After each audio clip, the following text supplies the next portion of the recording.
आप जान के चौंक जाओगे, जो देश आजादी के बाद से 100% वेस्ट के बनाए हथियारों पे चल रहा था, वो अचानक से 2022 तक आते आते रशियन हथियारों पे निर्भर हो जाता है। जी हाँ, मैं भारत की बात कर रहा हूँ। क्या Bharat United states of America और उनके एलाई से इतना डरने लगा कि रशियन हथियार खरीदना शुरू कर देता है? वरना क्या रीजन हो सकते हैं हमारे मिलिट्री सेक्टर को रशिया पर भयंकर डिपेंड होने का? आइए जानते हैं। आजादी के बाद से ही हमारे सारे हथियार, अब वो चाहे एक एयरक्राफ्ट कैरियर से लेके छोटी सी बंदूक तक, सारी ब्रिटिश मेड हुआ करती थी, जो ऑफ कोर्स थोड़ा बहुत वो छोड़ गए और बाकी हमने उनसे ही खरीदना सही समझा। आफ्टर ऑल 200 साल तक हमने बस उनकी ही हथियार चलाई थी। हमारी इस निर्भरता को देखते हुए 1954 में सोवियत यूनियन इंडिया को सामने से अपने हथियारों को बेचने का ऑफर करता है। बता दो, ऐसे ऑफर्स उन लोगों ने पहले किसी और देश को नहीं किया, बट हमने ऑफर को रिजेक्ट कर दिया, सोचते हुए उनके साथ ऐसे मिलिट्री रिलेशन रखेंगे तो वेस्ट नाराज हो जाएगा, जो हमारी सबसे बड़ी गलती थी। अब कुछ साल तक ब्रिटेन ने बढ़िया तो नहीं कहूंगा, बट ठीक ठाक वेपन सप्लाई किया। बट अब आता है ट्विस्ट। एस यूएस और उनके एलाइज वर्ल्ड क्लास वेपन्स बनाते थे, जिसकी हमें टू फ्रंट वॉर लड़ने के लिए सख्त जरूरत थी, बट उन लोगों का मूड ही नहीं था देने का, जिसका पता हमें तब चला जब वो लोग अपने मनमानी दाम पे घटिया वेपन्स बेचने लगते हैं। इंडिया को एक सबमरीन खरीदना था, ब्रिटेन हमें 3 साल वेट करा के एक आउटडेटेड सा सबमरीन पकड़ा देता है। जब हमें F-104 सुपरसोनिक जेट की जरूरत थी, तब अमेरिका हमारे औकात पे भाषण झाड़ने लगा कि इसको हम अफोर्ड नहीं कर पाएंगे। जब हम पाकिस्तान के साथ 1965 वॉर लड़ रहे थे,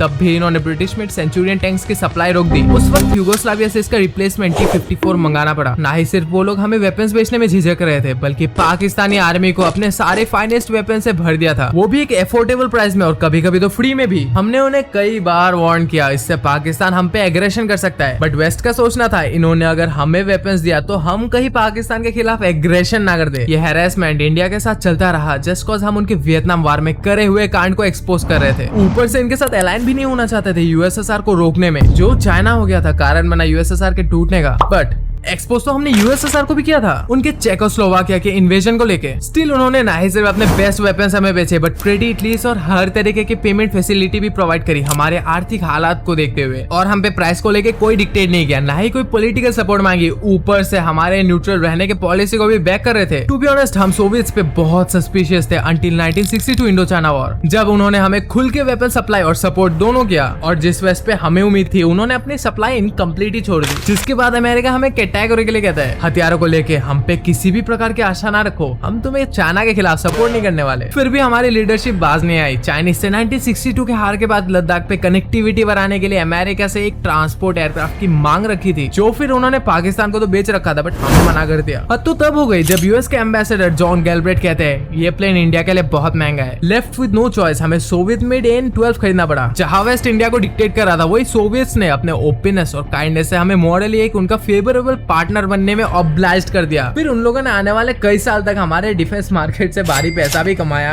हम दुनिया के लार्जेस्ट डिफेंस इंपोर्टर है। बहरहाल इसका मतलब ये नहीं कि वेस्ट अब भी बुरा है। I completely respect viewers opinion कि रशिया एक टाइम टेस्टेड पार्टनर रहा है, बट वेस्ट को ये सारा नाटक करना पड़ा क्योंकि उनको पाकिस्तान की जरूरत थी, ताकि सबसे पहले तो सोवियट्स को अफगानिस्तान से भगाकर अफगानिस्तान कंट्रोल कर सके। फिर चाइनीज को सोवियत से अलग करने के लिए भी पाकिस्तान का हेल्प लेना पड़ा। वेस्ट को लगा पाकिस्तान एक ऑप्टिमिस्टिक कंट्री होगा क्योंकि वो आफ्टर इंडिपेंडेंस एक ज्यादा इकोनॉमिकली फेवरेबल कंडीशन में था, अनलाइक इंडिया जिसका डाइवर्सिटी टूटने का कारण बन सकता है। ऐसा सोचना था यूएसए का, जो थिंकिंग आज भी ओबामा जैसे लोगों पे देख सकते हैं। बता दो, वेस्ट इंडिया को रातों रात सपोर्ट नहीं करने लगा, ये सपोर्ट हमने अचीव किया उनको गलत साबित करके और पाकिस्तान को बार बार हरा के। कारण अब वेस्ट भी उस देश पे गिव अप कर देता है और इंडिया के पास आता है। अब दोनों देश मिलकर एक नया वर्ल्ड ऑर्डर बना रहे हैं। यही नहीं बल्कि आज यूएसए हमारे रशिया के साथ क्लोज टाइज रखने का जो भी सर्कमस्टांसेस है वो भी एक्नॉलेज करता है। Russia for India was out of necessity, a partner of choice when we were not in a position. Guys देखो, रिलेशन चेंज होते हैं। हमें द मोस्ट इन्फ्लुएंशियल कंट्री बनने के लिए यूएस की जरूरत है। इस काम के लिए अब हम रशिया पे डिपेंड नहीं हो सकते, जो धीरे धीरे चाइनीज और पाकिस्तान के साथ अपना क्लोजनेस बढ़ा रहे हैं। Moral of the story, in geopolitics आपका कोई दोस्त नहीं, कोई दुश्मन नहीं, बस सेल्फ इंटरेस्ट होता है। जस्ट लाइक 2000 साल पहले महाभारत में भीष्मा ने पांडवों को कहा था कि एक राजा के लिए कोई दोस्त नहीं होता और ना ही कोई दुश्मन, सिर्फ उनके हालात होते हैं। एंड टेंशन ना लो गाइस, डिफेंस के मामले में अब हम किसी के ऊपर निर्भर नहीं है और सारे कंट्रीज से थोड़ा थोड़ा वेपन्स ले रहे हैं, ऊपर से हम एक्सपोर्ट भी कर रहे हैं। थैंक्स फॉर वॉचिंग गाइस, गला बैठ गया। वीडियो वैल्यूएबल लगा हो तो लाइक कर देना और ऐसे वीडियोस और देखने के लिए सब्सक्राइब कर दो।